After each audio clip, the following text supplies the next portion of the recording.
482 refusal के बाद क्या करें? क्या करने से पहले ये समझ लो 482 में रिफ्यूज क्या हुआ है। स्पॉन्सरशिप रिफ्यूज हुई है, नॉमिनेशन रिफ्यूज हुई है, या फिर वीजा रिफ्यूज हुए। तो अगर स्पॉन्सरशिप रिफ्यूज होती है you can reapply, nomination refuse होती है यू कैन रीअप्लाई, अगर वीजा रिफ्यूज हुआ है यू कैन रीअप्लाई, अगर तीनों रिफ्यूज हुए हैं यू कैन रीअप्लाई। सिंपल सी बात ये आती है।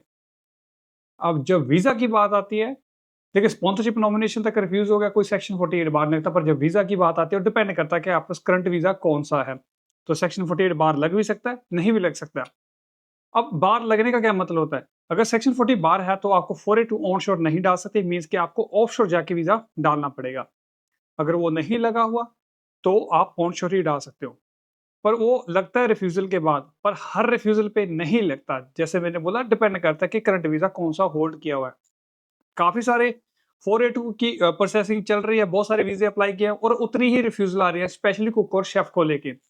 तो वीडियो बनाने का मकसद यही था कि भाई हौसला मत हारो, अगर रिफ्यूज भी होगा you can still justify and reapply, and hopefully it will be granted as long as you justify the reasons, जो भी चीज की वजह से रिफ्यूज हुआ था।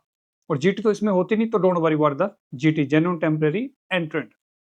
तो ये चीज समझ के ये इंपॉर्टेंट हो जाता है कि आपको पता है कि भाई रिफ्यूज हो गया, then we have the option. ये स्ट्रेस लेके बैठने का कोई फायदा नहीं है, और आपको पता है अगर स्ट्रेस भी है तो भाई सक्सेस वीजा तो बैठा ही है यहाँ पे।